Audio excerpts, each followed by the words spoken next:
আগের তারিখে ডিজনারের রয়েছে 4.5 লাখ টাকা রয়েছে। সেবার বলেছিল যে পর্যাপ্ত টাকা নাই, এইবার বোধ হয় সে টাকাটাও তুলে ফেলেছে।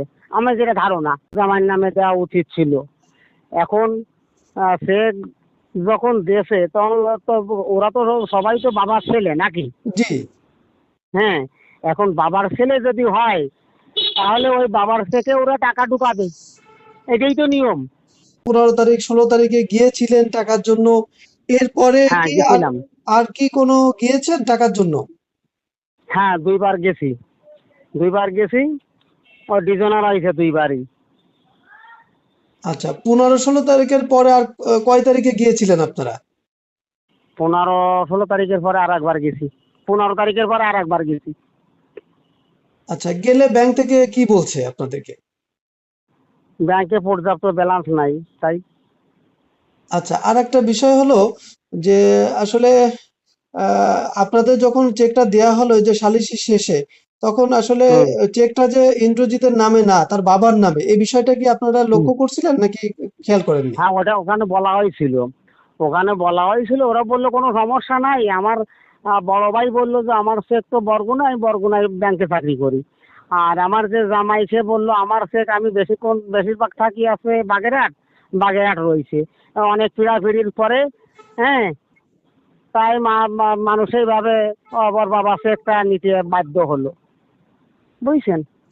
কিন্তু আসলে হ্যাঁ, কি আপনার কাছে কি মনে হয় যে চেকটা কি আসলে আপনার জামাইয়ের নামেই কি হওয়া উচিত ছিল কিনা? দেওয়া উচিত ছিল তো অবশ্যই, আমার জামাইয়ের নামে দেওয়া উচিত ছিল। এখন সে যখন দেশে তখন তো ওরা তো সবাই তো বাবার ছেলে নাকি? জি।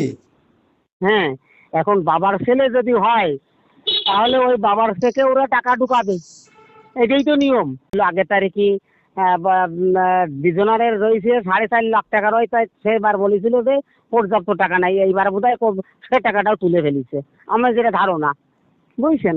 তাহলে আপনারা 15-16 তারিখ যাওয়ার পরে আর একবার গিয়েছিলেন, সেই তারিখটা কি মনে আছে কবে গিয়েছিলেন? আর গেছিলাম হচ্ছে আজকে কয় তারিখ? আজকে আ- 29 না? হ্যাঁ, আজকে 29 তারিখ। আজকে থেকে 3 দিন আগে গেছিলাম। আচ্ছা, আচ্ছা।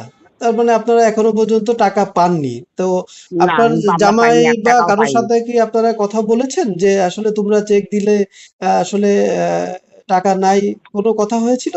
হ্যাঁ মলি ডাইরেক্ট ওই ইন্দ্রজিতের আমার জামার দাদার কাছে ফোন দিছিল ডাইরেক্ট একদম, কিন্তু ওরা ফোন ধরে না।